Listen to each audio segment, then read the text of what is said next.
Hello, Jeff Sharples. My name is Ian Bagg. Welcome to the show. Have you had any oranges in the last couple of weeks, and did you enjoy it? I always enjoy oranges, but there's not a lot around the house right now. So I'll go to Costco and buy a big box of oranges and then eat about 4 of them.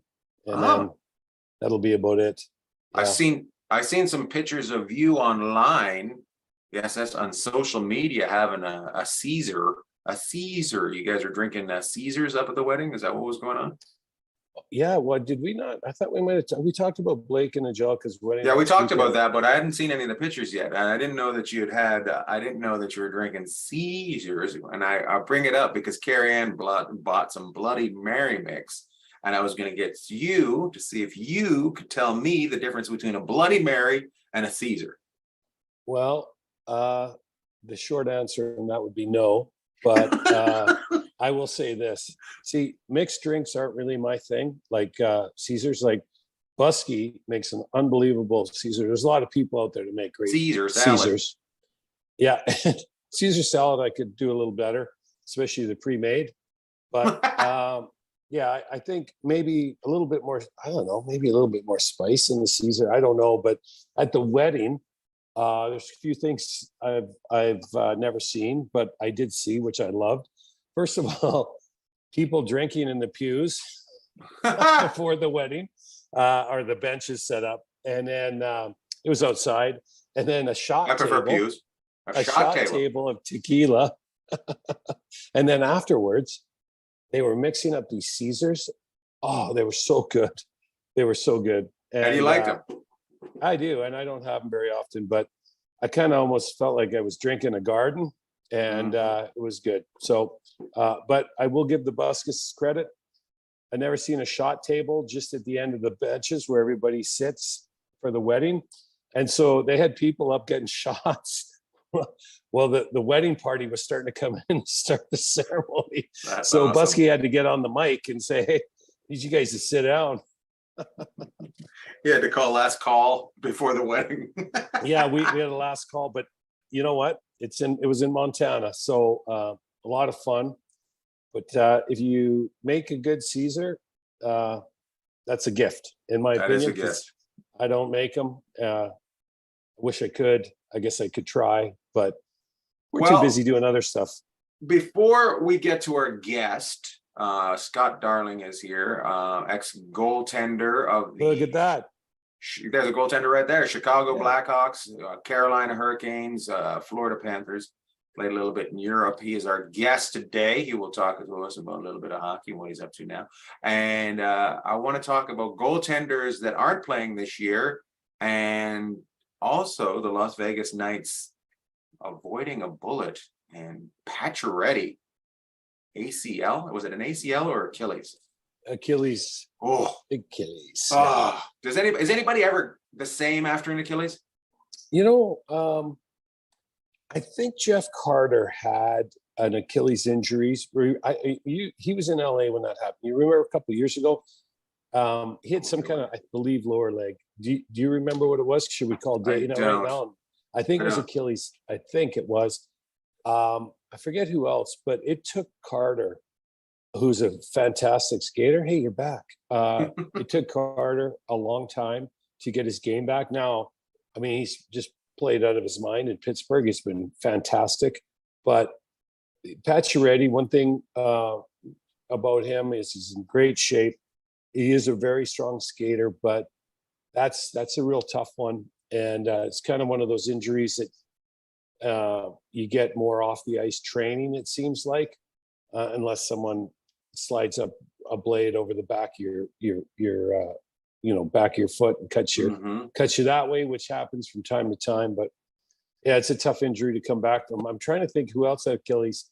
Well, I want to say Bieksa, but maybe it wasn't Bieksa. It might have been someone else the Canucks had. But I just think of Jeff Carter. I think that's what he had.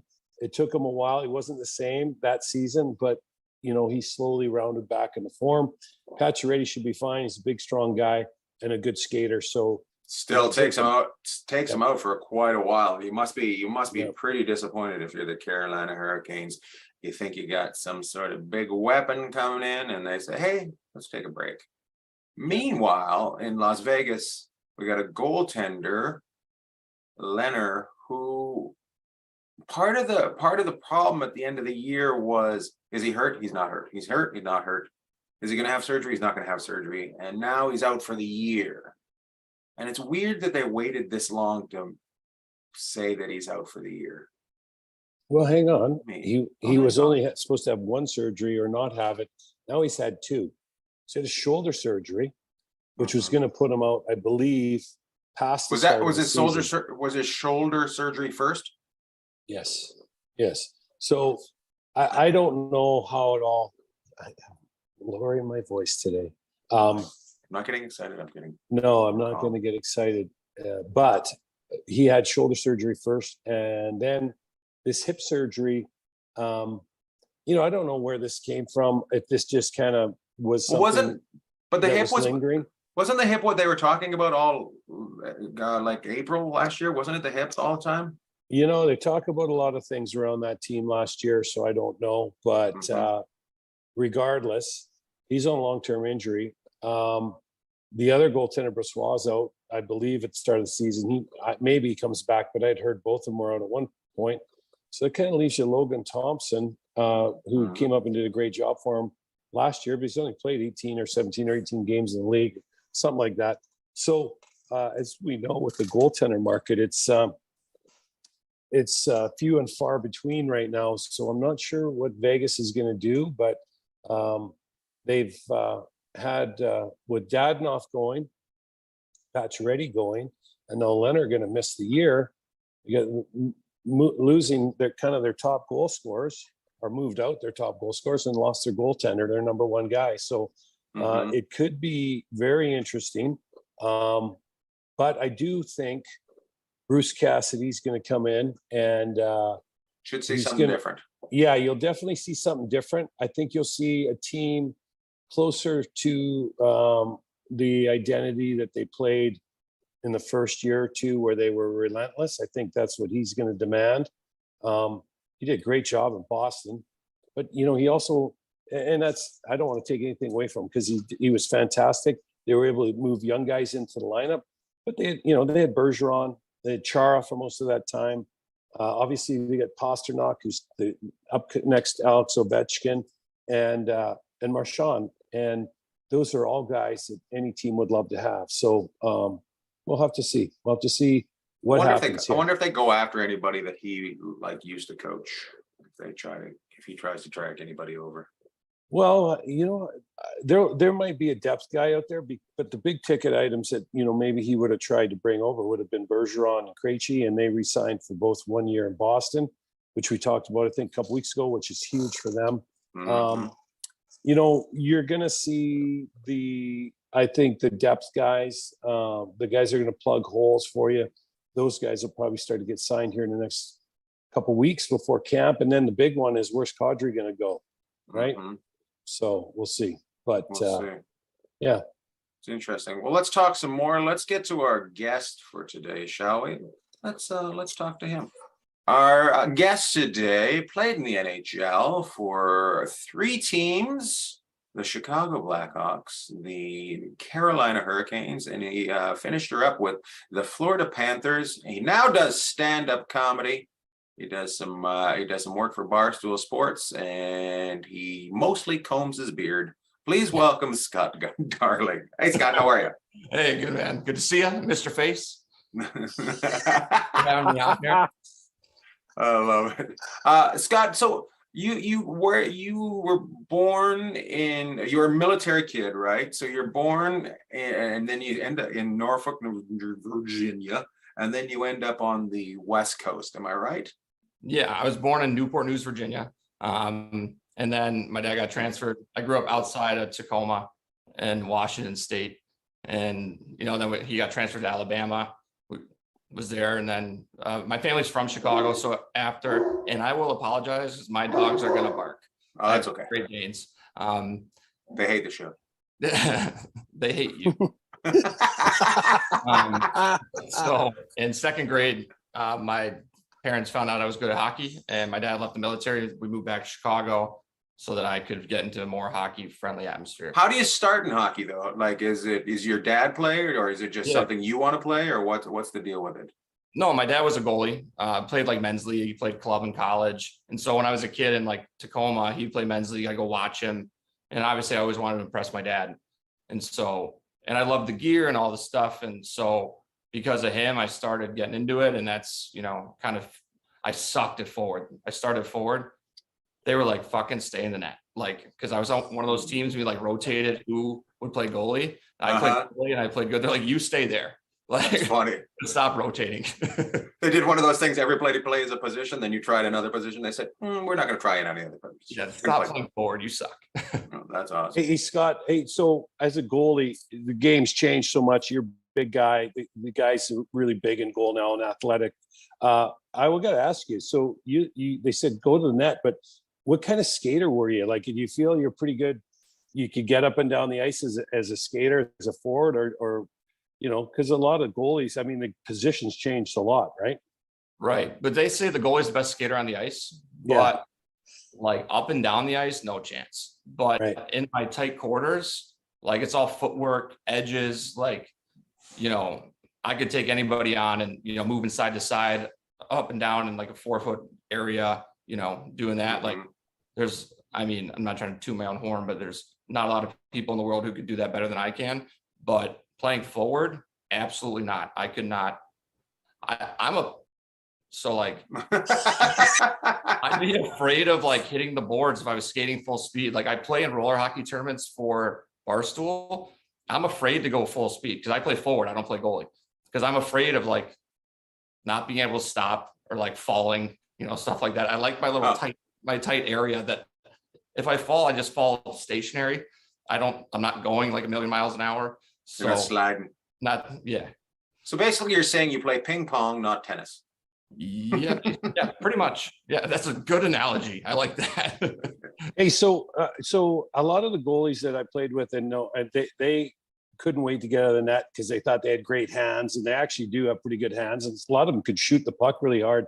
So how is your hands and like outside of the goal with the stick in your hand, and like you like to hold on to it, or you just chop it and dump and chase it? Like most goalies I've seen are actually got pretty good hands. I would humbly brag I have pretty good hands. But it's funny for me because like as a goalie I had to learn how to play lefty, like play the puck lefty, but I'm right-handed. So I got pretty good hands. But when I play like in these tournaments, I have like a defensive mindset. Like I always stay back, and I'm not wearing any gear, but I still block too many shots. I just can't help it. And it's just like I can't help it. I leave these tournaments with all these bruises. I'm like, you're not even paying me. Like, why the fuck am I doing this? But I can't help it. But all I want to do is take clappers at goalies' heads to like pay back all the headshots that I've taken in my life. And like, just, it's like, oh yeah, this is what it feels like. Just, I don't care if it goes in. I want to hit you in the neck because like you're taking so many shots to the face. And I've had so many guys tell me, it's like, that's what you signed up for. You're the goalie. I'm like, just don't hit me in the fucking face, man. Like my face is 2 feet above the net. Like it's not. That's interesting you say that, right? You're like, I'm 2 feet above the head. There's no way you're going to score off my forehead. Yeah, it's like shoot lower if you're trying to score. Yeah. Shoot at my chest because my ass is at the crossbar. My head's up here. Why are you fucking hitting me in the head? You're in the NHL. You shouldn't be shooting the puck that high. You should be putting it where you want to shoot it. What's funny is I do some minor hockey work here in Vegas. Work with the kids, and they're always, when they have their practices with their minor hockey team, which is all going again now, they have goalies. But sometimes when we're doing lessons or whatever it is, we don't have a goalie all the time. But when we get a goalie, they're all excited, and the first thing they do is hit him in the head. And I say, and exactly what you said, I said, his neck's already warm. Like, you ever want him to come back? Like, waist down, and yet they're all fired up, dinging it off his head, off the crossbar. Everybody wants to go bar down. Like, I get it. Like, it's exciting, but it's like, it's different if it's like a rotating, like somebody, but if it's your teammate, it's like, I was a backup goalie for most of my career, so I took the brunt of it. And like, I get you want to try and snipe and work on shots, but it's like, don't kill me. I'm your friend and teammate. Like, I don't want to go to the hospital today. Who's the worst of that? Who was the worst that you was on your team? Eastern European players. Russians, Czechs, Slovaks, they don't give a fuck. You're the goalie. This is your job. You stay there and take abuse. North American guys are like, yeah, we'll try not to kill you. But Eastern Europeans, they don't give a shit. Who had the hardest shot that you were dealing with when you were in the league? In the league or on my team? Let's go league. League. Yammer Yager I felt like I got hit by a bowling ball. He hit me in the chest. He almost knocked me on my back. Really? I saved it, whatever. Yeah, third game ever, and he got a one-timer. Ovi knocked me over one time.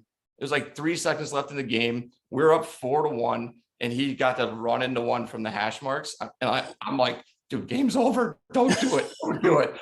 And he fucking does his Ovi clapper right in the chest. And the game ended. The horn goes off. I'm on my back like this. Who's the hardest? Shit. Who on your team? Who was? You played a couple different teams, but who would you say people might not know could really shoot the puck? I mean, Brent Seabrook had a heavy shot in Chicago. Jacob Slavin in Carolina, he had a heavy shot. But yeah, I mean, there's like heavy shots, and then there's like tactical shots, Patrick Kane, where it's like if you give him 1 inch, it's gone. It's before you know it, it's in the net. Him, Teuvo Teravainen, Sebastian Aho in Carolina, like those guys, it's like, and like I'm like a nervous person, so like I'm like, oh shit. Does he have an inch here? Does he have an inch here? Because if he does, it's going in. That's fine. Hey, Who are your goals? Go ahead, Ian. Go ahead. Okay, who are your goaltending coaches in Chicago and in Carolina? It's a good question. So that answers my second question. I've repressed a lot of memories from playing the NHL. I was gonna ask if they're how tight you are to a goaltending coach. Are you guys like in lockstep, or do you bounce heads a lot, or how does it work? Yeah. So Jimmy Waite was my goalie coach in Chicago, and like me, I'm a goalie nerd. So like when I was playing, like I want to watch film. Like you've seen how I'm trying to like do comedy. Like I want to watch film. I want to like learn how to be better, or like blah, blah, blah. And like goalie coaches are more like, they're almost like therapists, because goaltending is such a mental game. Like you have especially as a backup, like if you have a bad game, you don't get to play again for 2 weeks. So like you're stewing on your last game, and you're just like me, I just want to get back out there and do better. But so as a backup, it's like you're only playing back to back. So it's like, you're not going to play for 14 more days. And so they're almost like therapists, like patting you on the back, be like, everything's gonna be fine. And like, you're just working on stuff in between. Cause like anybody who plays in the NHL, like as a goalie, like you're great, like, on the spectrum. And so, but goaltending is very mental. And like, I was a head case when I played. So like my goalie coaches were more like, kind of like keeping me up, because I was down, because I wanted to get back in the net and like do better, because you're only as good as your last game. It's what my dad was saying. And so, but yeah, I had some great goalie coaches over my career. Jeff? So you talked earlier, so a lot of people may not realize this, as a goalie, you're a right-handed shot as a forward, naturally, but you got to play the puck with the left, as a left-handed shot with a blocker and a glove on. How would you say, I mean, that took a lot of work, but how would you say your puck handling was? And what you see, like a lot of people are like, oh, this guy handles the puck really well, and this guy doesn't in the league. Tell us how you kind of felt that you handled it over the course of time, and guys you watch now where you go, this guy's really good. And then you can see this, when you watch someone else going to handle it, and you're like, this is going to be a dumpster fire. Do you have some, we don't need to throw anyone under the bus, but throw somebody under the bus. No, is there guys out there that you watch every night, and there's some guys you watch just to watch them play the puck, because it's going to be a disaster. Like, how is that as kind of part of the alumni watching the guys that are playing now? Yeah, it's so I had like a crazy hockey dad. So when I was like 4, he knew I was going to be a goalie, and he knew I was right-handed. He never let me touch a right-handed stick. Like even if I was playing for fun or anything, I always had to play lefty, forward or goalie, like whatever. So like it got ingrained into me young, and I like kind of got the hang of it when I was like 8 years old, maybe. So like even when I go out now, I can play forward left-handed if I wanted to. I can actually shoot the puck harder lefty than I can righty, but I can stick handle better righty than I can lefty. It's weird, but yeah, I mean, you watch guys like, I love like Pecorine, the way he played the puck, and you can't dump it in on him. He'll stop every puck behind the net and he'll get out of the zone. And there's goalies like, you look at Marty Brodeur, like they literally made a rule around him that you can't, they built the trapezoid because like you can't dump the puck on him because he will clear the zone like instantly. And I love that stuff. I never scored a goal. It's like, I don't have many regrets in life, but I attempted it twice and missed. I love when goalies score goals.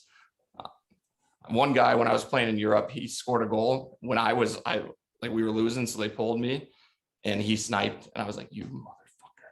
Like, that's like my dream, is to fucking just send one down the ice. That's funny. So that makes 2 of us on this podcast that haven't scored a goal in the NHL. Yeah. How many do you have? Jeff? How many do I have? Yeah. You know what? That's a good question. I think I have, what do I got? I think it might be 14. 14. I did 10 in 1 year, and then it dried up. You ran the well, eh? Yeah. If I'd have known, I would have kind of spaced them out a little bit more. But yeah, I kind of went for the moonshot right away, and I thought that might be enough to kind of sustain a little bit of longevity, but it wasn't. And so, yeah, I don't know what the percentage is, but it's a high percentage of goals that came early, and then. But I got to know Maurice Sider took Jeff down this year and bounced him out as a Detroit for the Detroit records, because we're watching Jeff's name fall down the list on every Detroit broadcast this year. Yeah, I couldn't even believe I was on a list. So thanks to Kenny Daniels texting me and going, "Well, Sharps, you're done." I'm like, okay, thank. Can you back the tape up so I can get a screenshot of my name on the screen? But no, there's worse lists to be on, man.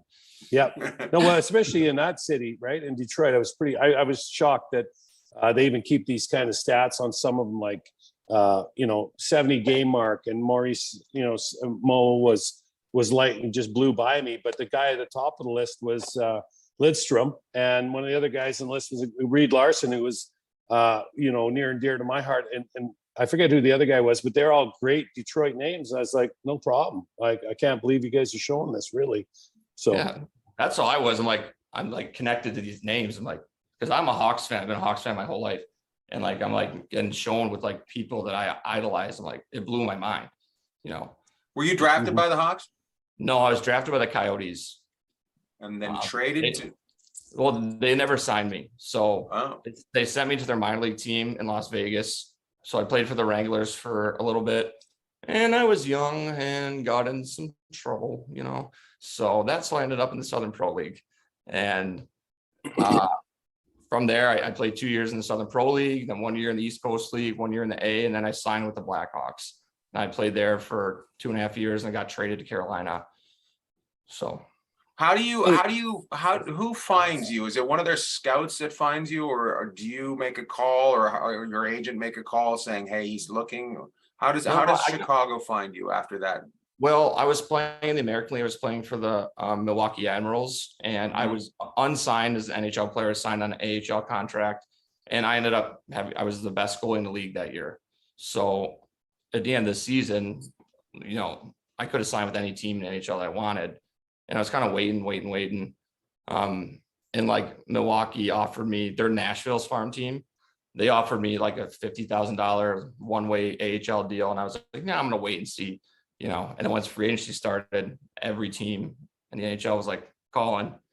And then was it instantly Chicago? I'm going to go as soon as Chicago offers you. Yeah, I was waiting. I didn't know Chicago was on call, but once Chicago called, I was like, I don't give a fuck about the money. Like, I'll come there for 1 cent.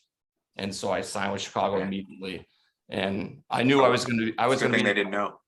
What? It's a good thing they didn't know. They would have signed you for that penny. But I knew I was going to be their 4th-string goalie to start the season. Right. But things happen. I got a lucky break, no pun intended. Corey Crawford broke his ankle, and I got called up, and the rest is history, man. It's like. And you win the Stanley. You guys win the Stanley Cup your first year there, right? Yeah. What's that like? No. Oh, all right. Hey, you got to keep talking, Scott, so we can see it. I didn't see it there. Do that Yeah. again. It's easy. Ah, look at that. It's awesome.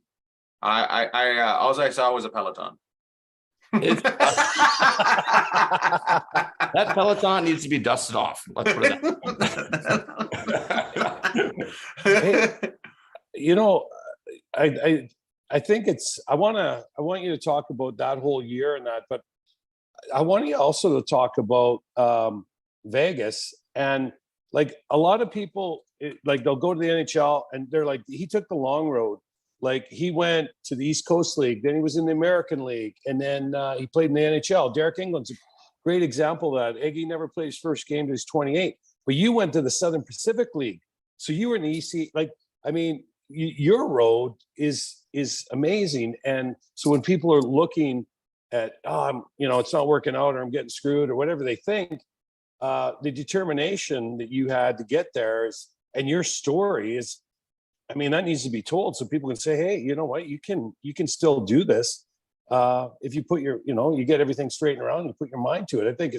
I didn't know that you went to, from Vegas. And I got to ask real quick, who was the coach in Vegas when you were here? Man, I couldn't even Was tell it Drew Shenik? No. How about not Glenn Gollitson? No. It Yeah, was 'cause 2011. 2011. Okay. I can't remember his name. Jeff But yeah, Sharp. man, I always describe it as like baseball terms, like single A, double A, triple A, MLB. So like hockey starts kind of at double A. That's East Coast League. No one, I'm not trying to toot my own horn, but I'm the only person to ever go from single A to the show. Only person who's ever done it. Yeah. And so I was an idiot when I was 21. I was fucking partying too much, being a moron, went down to the single A in Louisiana, finished that year, gave my head a shake. I'm 21 years old. I'm like, I don't have a college degree. I know I have the talent to do this. So let's fucking do it. And so I just like put my nose down. No one could stop me. Like I was the hardest working guy. I stopped partying. I stopped everything. Hockey only, almost to a fault. Like I had no life. I was just horse blinders on. And I just like grinded my way. Like I joked to my agent to this day. I was like, why do I pay you? Like I did your job for you. I'd follow the box scores every night. If a goalie got hurt in a league higher than me, I'd call my agent and be like, call this team. That guy didn't finish the game. Figure out if he's hurt. I got so many call ups sent down. Like even on my hockey DB, I think there's like 18 teams, but I actually was on like 28 teams. So I never played a game for them because I would just get called up, sent down, called up, sent down. Just lived out of a suitcase for years until once you get to the American League, like you're more established, like you're under contract and, but that was like my mindset. I knew I had the talent, but I just had to like put in the work, and that's what I did. And I tell people that because I've had people like ask me, it's like opportunities, like it's like you need to be prepared. You need luck, but you need to be prepared when it happens to take advantage of the opportunities. Like guys who are in the Coast League, they're like, I could be in the A, I should be in the A. It's like, well, just keep doing what you're doing. So when that day comes, that call comes, you're fucking ready for the AHL. That's how like my mindset was when I was working my way up the ladder. Got to be able to drive the truck through that little opening of door. It doesn't matter what business you're in. Yeah. If you're prepared, that little opening, you just got to drive the truck through, and then they can't deny you. Yeah, fucking A. That's how I rocked. And that's on like focusing on comedy now. I'm like, give me an inch, I'll fucking take a mile. Let's go. That's funny. That's funny. So you started doing stand-up after your career, which I think I haven't heard of anybody else doing stand-up that played Billy. Jeff, have you? No, and actually, Scott's the first guy I've heard. I mean, we play with a lot of funny guys. Jim Ralph's kind of a stand-up guy. He does, but he only does like golf tournaments and stuff like that. He doesn't go into any clubs.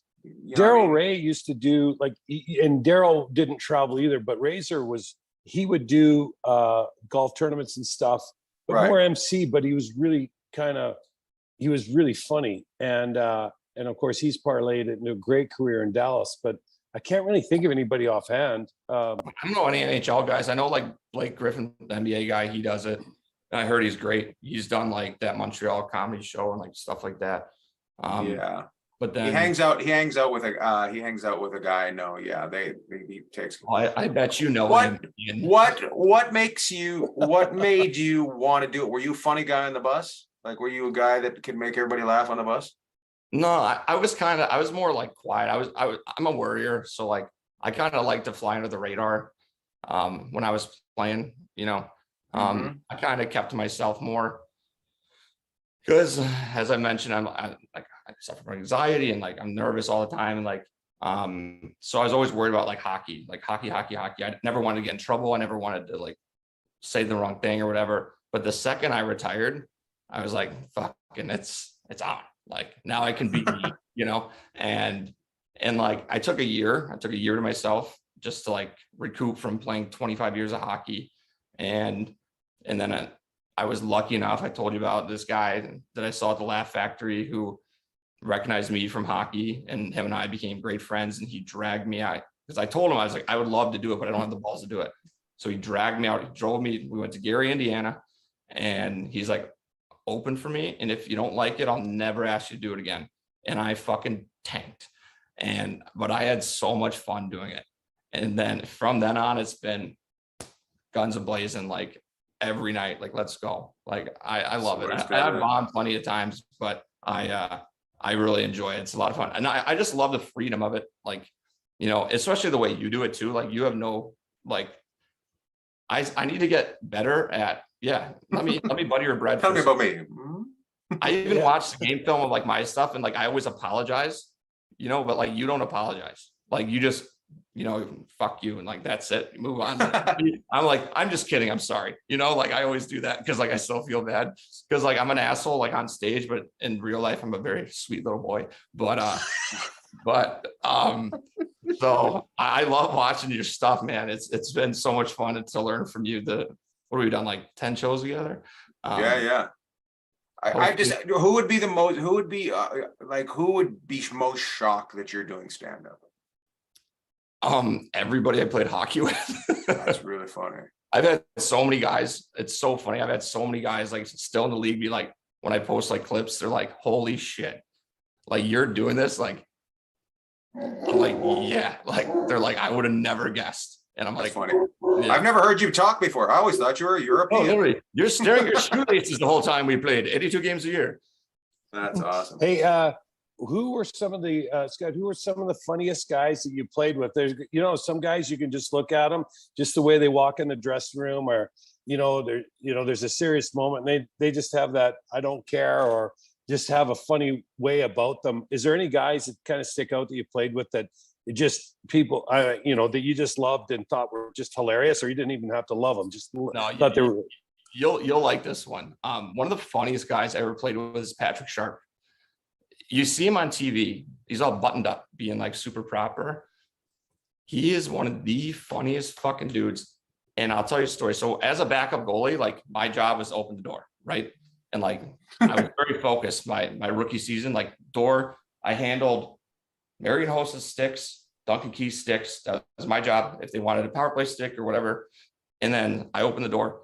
So Patrick Kane's coming off for a line change. I'm ready. I open the door. Sharpie goes, watch this. 1 foot before Kaner got to the bench, he fucking slammed the door shut. Kaner flipped over the boards. Like he slammed the door shut. So Patrick Kane just right over the boards. I was like, he's gonna think I did it. He's just so cool because he's so handsome and cool. He just says, watch this. I was like, oh my God. It was like my 9th game in the league. He's probably the funniest guy. And Justin Williams too.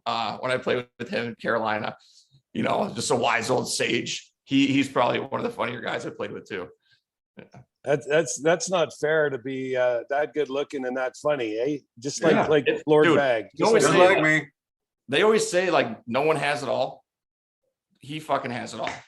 I won't talk about his horn, but the guy's got it all. You know what I mean? It's bullshit. His sperm have no tails. And he's such a nice guy too. Like it's bullshit. He's not real. He's a unicorn. There's That's ever so awesome. often one of them. Yeah. Yeah. Where was your favorite place to play? Is it because you moved around a little bit? Where did you play your minor hockey mostly? I mean, I played everywhere. I mean, for minor hockey, I liked Iowa. I liked playing in Iowa. I was in Mason City.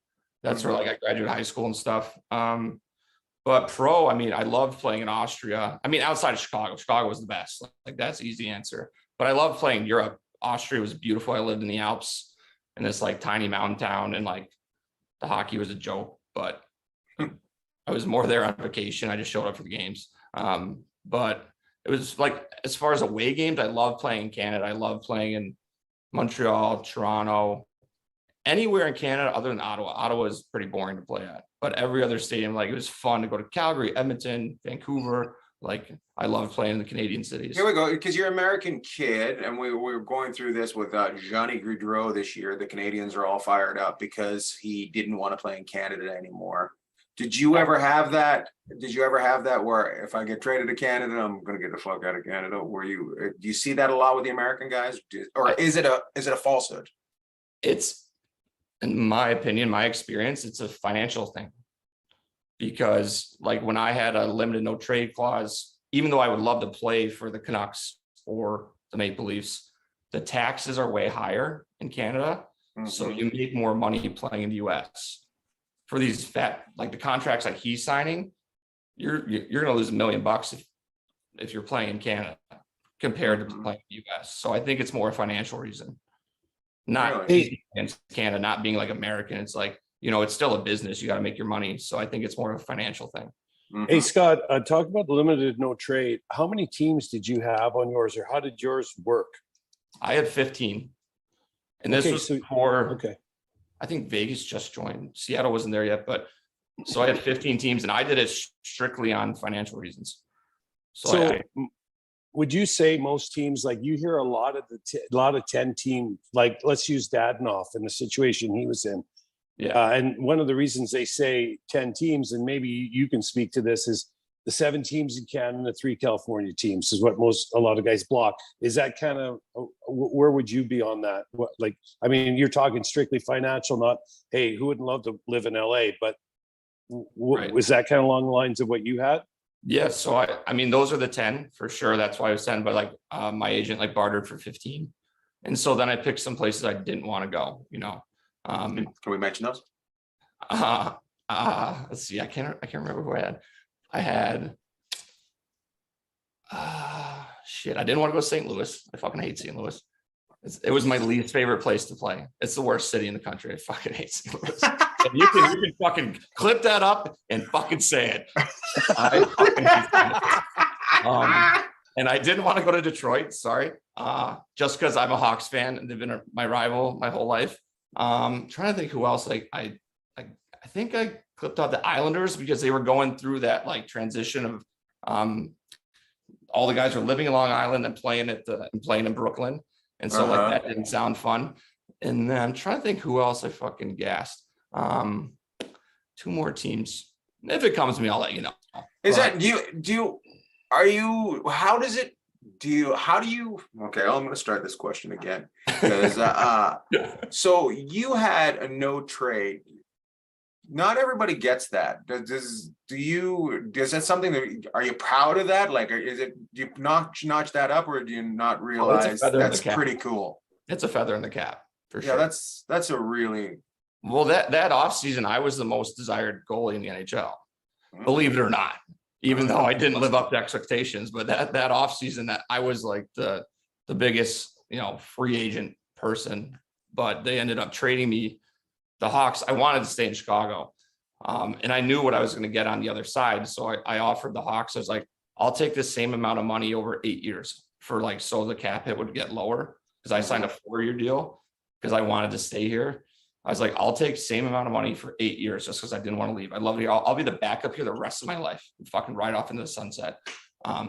I'll fucking give Corey Crawford a handy, and the name's being bragged. Being bag. But in the parking lot. three fingers. And but they couldn't make it work like on the books, and so they traded me before free agency. They gave you a handy. Yeah. But so I had 1 month to like wait until I could decide to go to free agency because I knew I could have signed with Dallas also for the same amount. But I was so afraid because like coming up in the minors, you're making $200 a week and there's this much money on the line. It's like, what if I got fucking hit by a car in the next month and like could never play hockey again? I was like, I didn't want to go to Carolina, but I was like, they showed me the numbers and I was like, sign it. Like, just like, God forbid I broke my leg and could never play hockey again. They'd still have to pay me the money. I was so afraid for like weeks that like, I literally like hunkered down. Like I didn't like leave my house because I was like, I wanted a bubble wrap. That's so interesting. Yeah. I've never even thought about that. So you got to get from, I don't know what it was, from the end of June till July 1st, right? Is what you got to do. Yeah. So, and I never thought about the mental aspect of the player thinking, I just need to get that money. I need to get that paper. Yeah. But I can't. There's some aspects. I always like thought about it like, for years I was a janitor, man, like in the summers as a grown man, I was a janitor at my mom's high school, just trying to get by, like doing the thing. All of a sudden they show you. And like at that point I was fine. I played 2.5 years for the Hawks on league minimum, which is nothing to like sneeze at, but I knew I was like getting my payday and I was just so nervous because what if it went away? What if it didn't happen? And so I literally, in Chicago, I'm like a recognizable person. So people knew I got traded. I'm walking around. I was living with my ex and I was like, I got to get out of the city. I literally flew to Florida and I sat in a hotel room for 5 days until the contract got signed. And then once the contract got signed, and then I flew back to Chicago and it was all over with. Water skiing with no pants on. No, I just didn't leave my room because I was so nervous the whole time. Yeah. Do you remember getting to Carolina and going, okay, what's my next step? Like I've signed the contract now. What do I have to do? Because you come out, you leave as a backup and you show up as a starter, right? Yeah. So my thing that happened, and I'll be honest, which I am, I took my foot off the gas. I'd been going so hard for so long, got my paycheck. I showed up fat, fucking not ready to go. I didn't train that summer. I just broke up with my fiance. I was womanizing all summer, hardly trained, showed up out of shape, thinking like, fuck, I'll snap back to it. I was fucking terrible my first year. And I got the wake up call like 5 games in. I'm like, oh my God, I got to catch up. And I always say, I was like in quicksand, like the harder you fight, the faster you sink kind of thing. My first year was terrible. And then my second year, I stayed in Raleigh. I went back to like my mindset. I got in the best shape of my life. I was feeling great, playing great. Last preseason game, I tore my hamstring, making an amazing save on Victor Arvidsson. But I fucking tore my hamstring. And then I was out for a month. And when I was on the shelf, they claimed Curtis McElhinney off waivers. And Curtis is a great guy. There's no gripe here. But he played the best hockey of his career while I was injured. So I got waived. I was going down. I was going back up, going down. Peter Mrazek was there, and he's a great goalie too. Now he's in Chicago. I love him. But so I'm going up and down, up and down. And all of a sudden, I literally like had it like a little fight with Rod Brindamore, who's very scary to like get an argument with. He could snap your neck if you wanted to in 2 seconds. Also, he can get really close to you with that nose. He can just get right up against you. But I told him, I was like, Rod, give me 5 games. The second I lose, you can take me out. Like, you want me to be a starter? I'm your starter. Like we were nose to nose. I was like, give me 5 fucking games. If you don't like what you see after 5 games, whatever, fucking trade me, waive me. I don't care.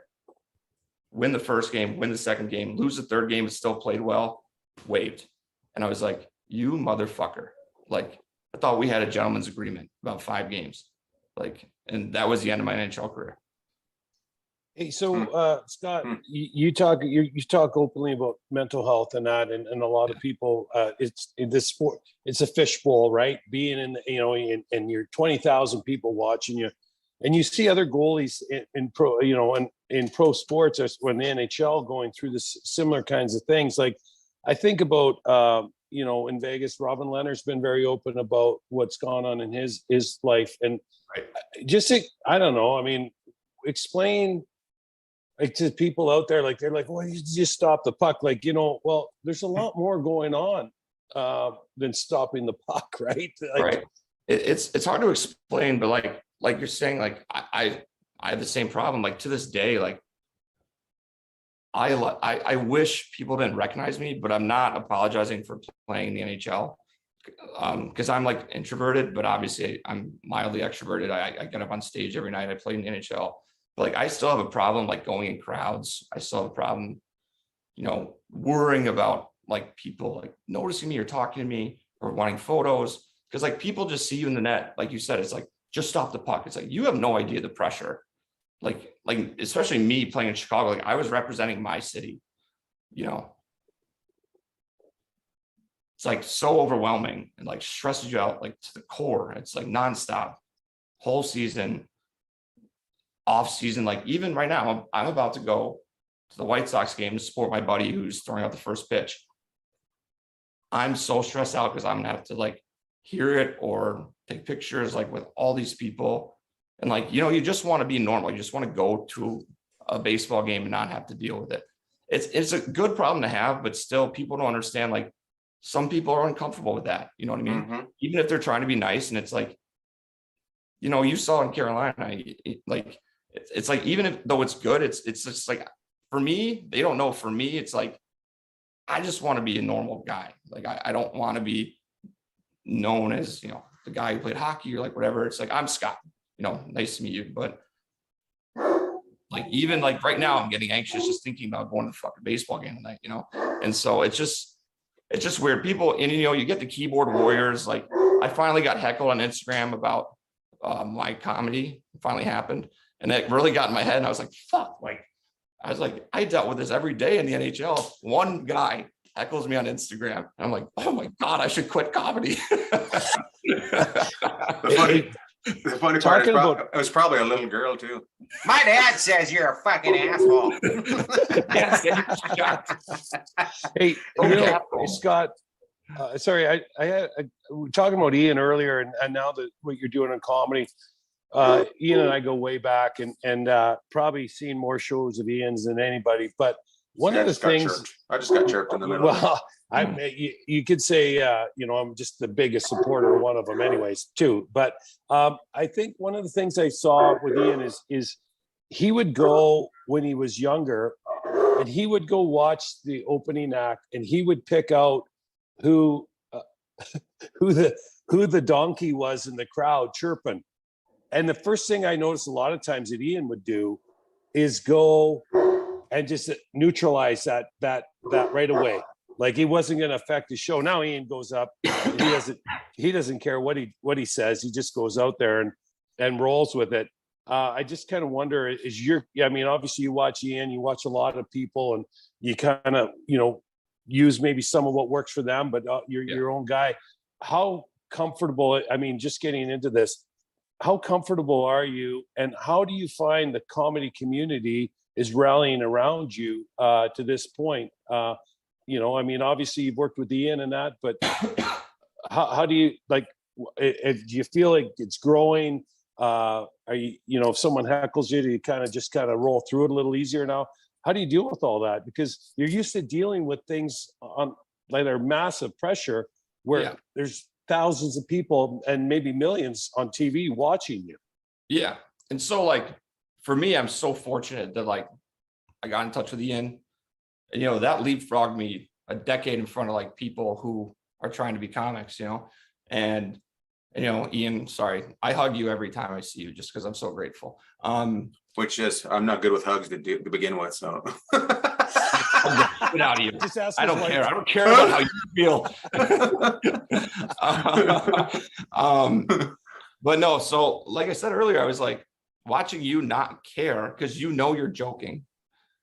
But I'm still at the point where like I feel bad because like I'll chirp people in the crowd, like I'll like make fun of somebody's shirt or something like, but I'm like, I'm just kidding. And like, I got to stop feeling bad. But the more I do it, the better it's going. But there's so much to learn. Like, honestly, like I would literally go on tour with Ian and not even go on stage just to watch and learn from him the whole time.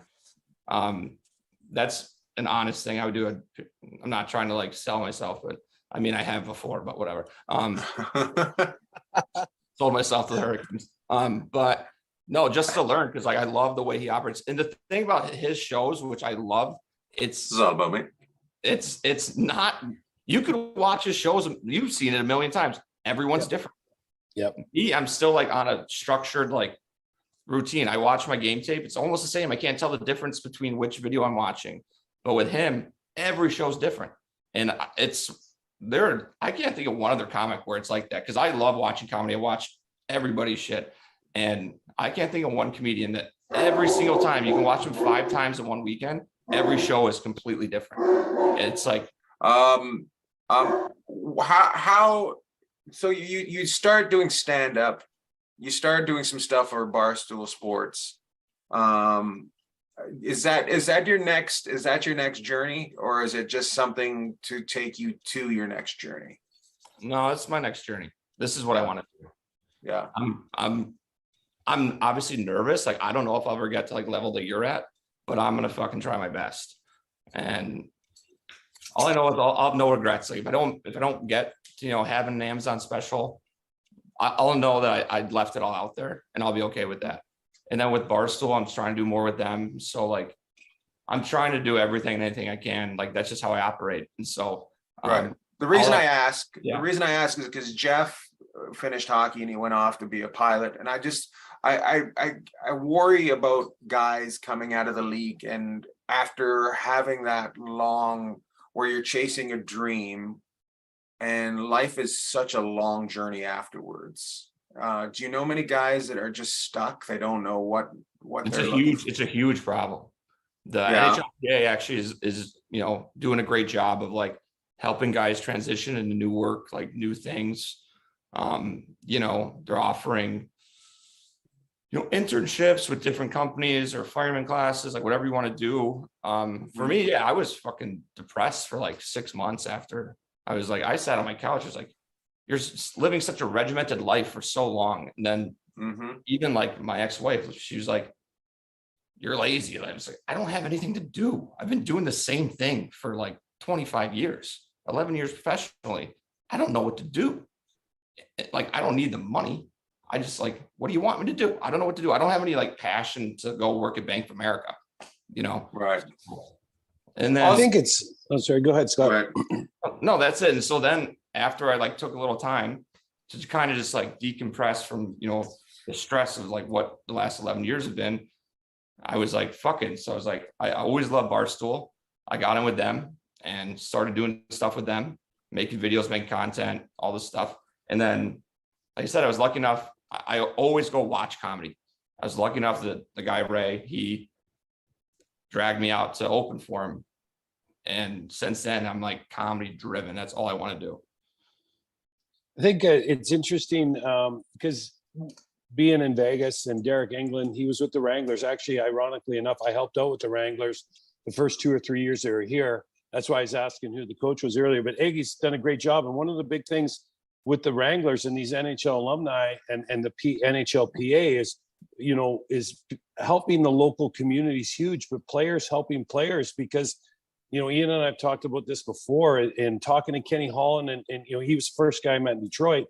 In Edmonton now, I was like, Sharps, what's going on? Like, people in the game are worried about it, but you're right. You're so regimented. And then when the music stops, you go. But you have all these people that have lived structured lives and are very disciplined and are usually great people that just need a pathway. And I guess the question I have for you is, you talked about having your blinders on earlier for hockey. Do you have those same blinders? Are the blinders back on for comedy? Is that like, that kind of seems, or do you have a little bit more?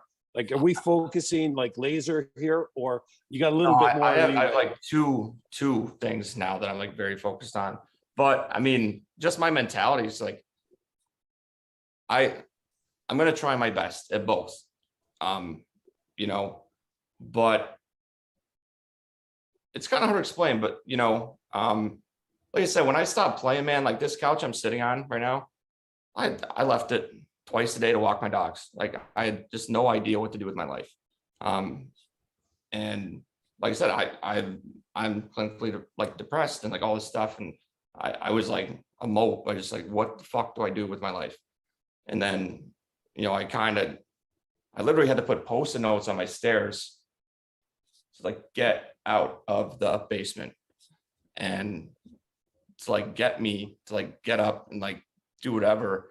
And I have a photo of it. I sent it to my mom. I was like, Jesus Christ, it's like, I should be the happiest person in the world. I just retired, fucking rich NHL player, like whatever. But it's just how I felt. And then now, like comedy, Barstool gets me out of bed every day. I'm so excited to be a part of it. And I love it, man. It's great to have that feeling that, you know, like you're excited about something, you know. There's so you know, of course it bothers me that watch you have to go through that, but it's great that you've been able to find that. But there's probably about 3 guys that to the one that finds something. You know what I mean? That's the concerning part, is there's guys out there that still haven't been able to find that thing that takes them out of the basement. Yeah. So no, I feel for them, man. You know me, I'm a big Care Bear. Like I wish I could help. Like I don't have like words of wisdom, because like it took me long enough, other than therapy and like my therapist who fucking died. That asshole, he died last week. Like now I have to find a new therapist. Fucking prick. I know we're not supposed to laugh at it, but when you told me, my therapist died, he would have laughed too. He was a beauty. Yeah, I don't know, man. Like he helped me. Is like just, you know, baby steps. Like I said, even just like the stairs. I literally put Post-it notes on my stairs that I would see every day. It's like, get up, get out of the basement. I had to get all the way to the top to like read it. And like I'm in my PJs, I'm not showering, I'm not taking care of myself, like, you know, whatever. And just baby steps, man. Like progress, not perfection. It's like every step forward is like progress, and like be proud of yourself, and eventually you'll get out of it, you know, if you keep working on it. Hey, As long as Scott, you're aware. Yeah. so I mean, your story is like, your NHL story is really inspiring. You're the only guy that's ever done it. But you know, we all go through, we all have our struggles in life, and a lot of our struggles are hidden and people never see them. And you're very outgoing and very outspoken, are spoken on it, very positive. Do you I know you're very sharing it for people to know, but do you want to be the normal guy, but do you want people to kind of like, do you want to be an inspiration to people? Because some people are like, hey, I'm good. This is my story, but I'm good.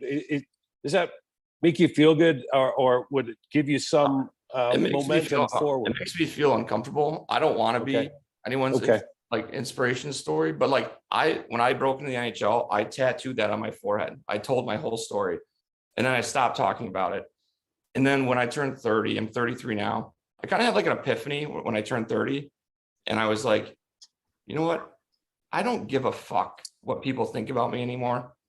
Like, that's why I call it team transparency, whether it's friends, relationships, whatever. It's like, I'm me. And if you ask me a question, I'll tell you the fucking truth. Like, that's it. You want to ask me about, I went to rehab when I was 21. I'll tell you all about it if you want to tell me about it or ask me about it. You know, I got kicked out of college. when I was 20. Ask me about it. I don't care.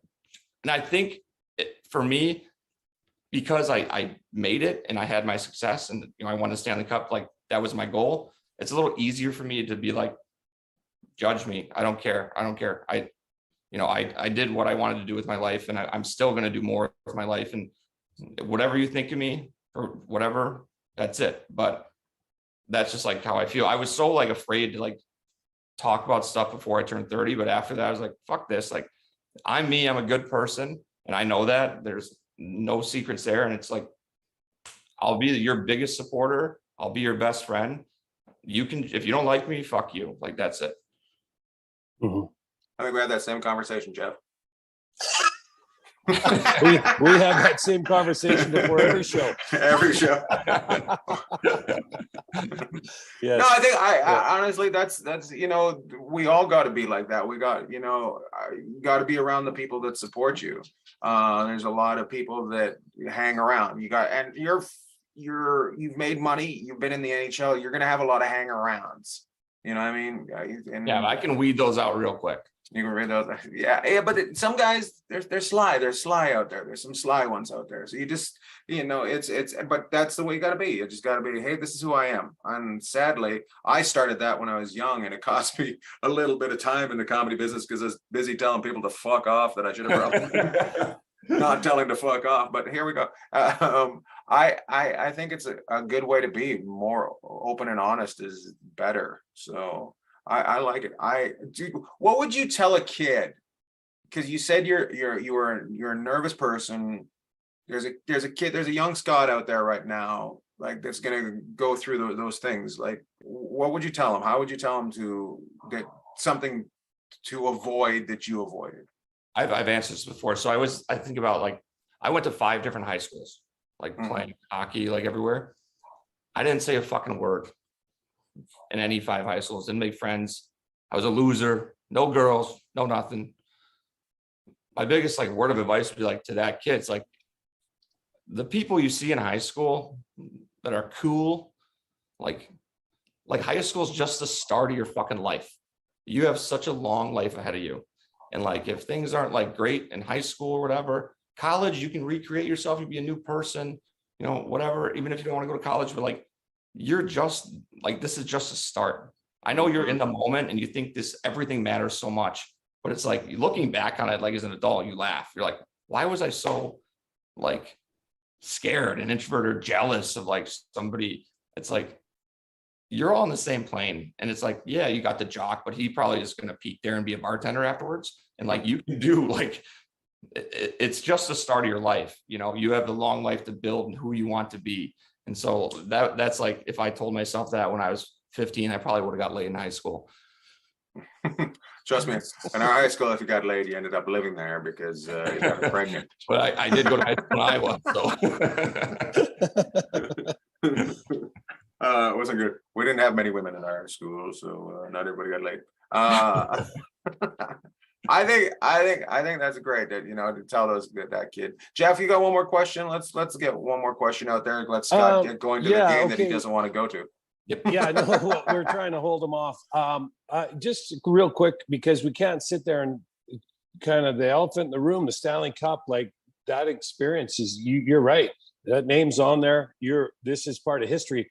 One of the greatest teams ever, and a group of guys that are iconic in the game. Tell us just a little bit about one of your lasting experiences from that. I mean, it's insane. You guys do a video on the pod? Yeah. All right. Yeah.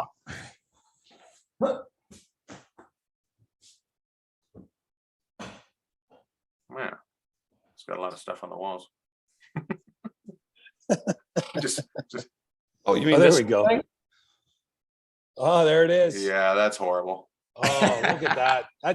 Hey, those are the best unis. My favorite unis in the league are, well, they used to, the Canadians, now they're home unis, and I love the Blackhawks. I love the original 6, but the Blackhawks and the Canadians, Detroit, my first one, but those are beautiful uniforms, and that's cool. Put it up there again. We have some people, about 10 people listen to us on the Apple podcast. And then we have my family and Ian's family will see that ring on the video. So Stanley Cup ring for those of you who got us on your iPods. I can't even put it into words. Like, being from here, it was like a fucking Disney movie, man. Like, rookie year, you know, coming in, playing well. I got to play in the playoffs, which, like, a lot of backups don't. I got to play the first round. And then just hoisting it, because, like, it makes me want to cry just talking about it. Because, like, I watched, my family went to the parade in 2010. I watched 2013 with my mom at her house. Like, and then I got to bring my family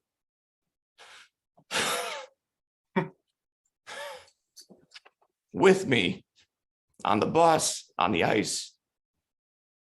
So I can't even put in the words. There's nothing better. ever happened in my life other than meeting Ian. So, well, that's I way love up it. there for me too. So, It was perfect. but It I was don't perfect. have a Stanley Cup ring.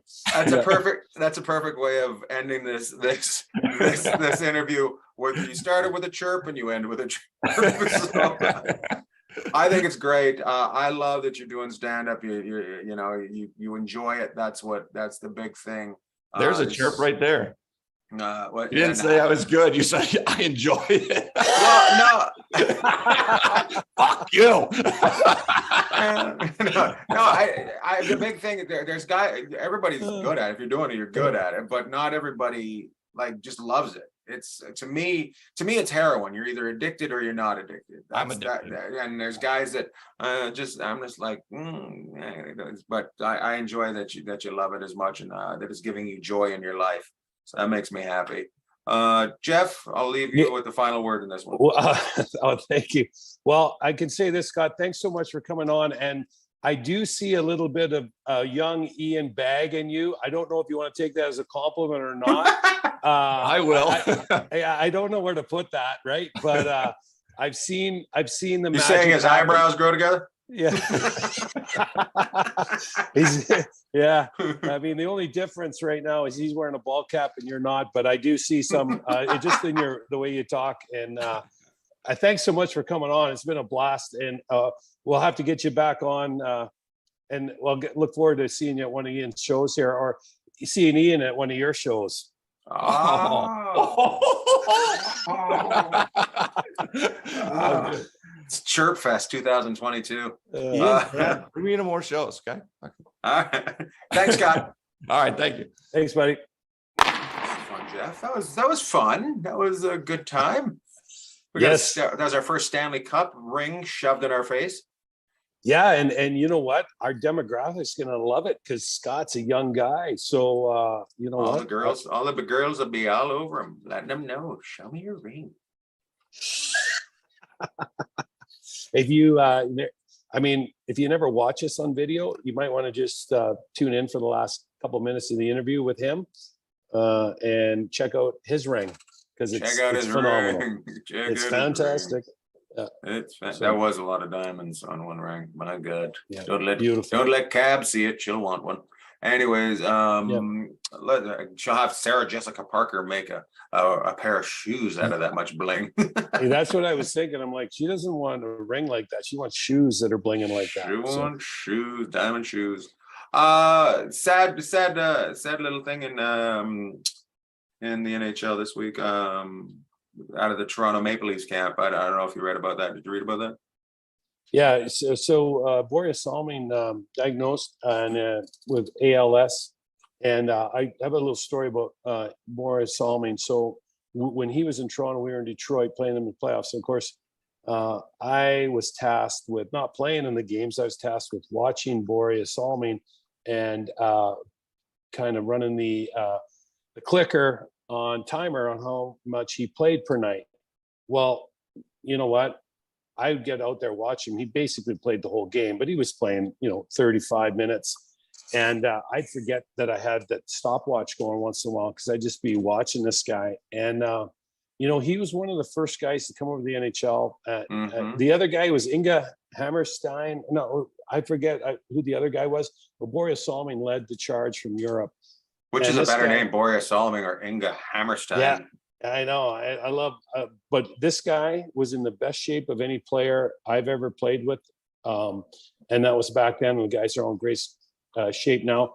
We'd be doing skating drills when he came to Detroit, and he just never got tired. And, I remember another Swedish tennis star, Bjorn, was it Bjorn? Bjorn Borg? Yeah, Borg. And his pulse rate never got up, very high, and he was just able to outlast everybody. And that's how Salming was, but just a fantastic. Who was the guy that you told me about that would use that machine, the arm machine that would fight in his so his heart rate wouldn't go up while he was fighting? Well, Jim Kite was one of the That's guys that told me about that. Yeah. So Kiter was one of the toughest guys ever played. And Kiter said what happened to him is, I forget, I think he was in Calgary at the time, and I think he broke his leg, or he had some injury to his lower body, so he couldn't do anything. So those upper body machines, it's called a UBE, and you just you can set the tension. And it's the day of the dogs. My dogs haven't barked yet, but we've had lots. Anyways, Kiter told me, he said once he started using that, it was a game changer for him. And so he was in great shape. But Boreas Salming, one of the greatest defensemen of all time, the best Toronto Maple Leaf defenseman ever. I don't think that you can argue that. No, he Anyways, was that he absolutely wanted, just just sad to hear. I guess it just it's as you get older, things happen, and it was yeah. So I guess we'll go with the shout outs this week. That's my shout out, Boreas Salming. Loved watching him play. Loved my time I spent with him in Detroit. And I didn't spend much time with him, but he was one of the nicest guys you've ever met. He came over and he absolutely led the charge for the European influence. That's where it all started. And I think the game obviously has reflected that now much quicker, much faster than it used to be. And there's no more 3-hour games, right? Unless it's overtime. They're all 2:20 to 2:30 and people can sit down and watch. So hope he's feeling better. Hope he can get on the other side of this. And, with someone as high profile as Bori having something like ALS, it'll bring a lot more attention to it and hopefully some new therapies and a way for him to feel better. So shout out goes to Boreas Salming this week. Nice. I guess I have to give one too. Actually, mine's going to a listener to ours, Jeff Burton, who is from 105.7 The Point in St. Louis. He passed away this week, yesterday, day before. Always been a big supporter of, and he would do a show with Jamie Rivers. And we became friends via, I did their morning show, and I became friends with him and the morning cruise. And he wore a purple pearl shirt. He would wear his pearl shirt. He'd listen to everything I did. He was a guest on Around the Bag, and he's always sending me supportive things. And he lost his fight with the old cancer there just the other day. So, and he's 53 years old. He's a family behind and just way too young. And big shout out to him for just being a great person, and the world's just a little less bright today. Boom. Love to all.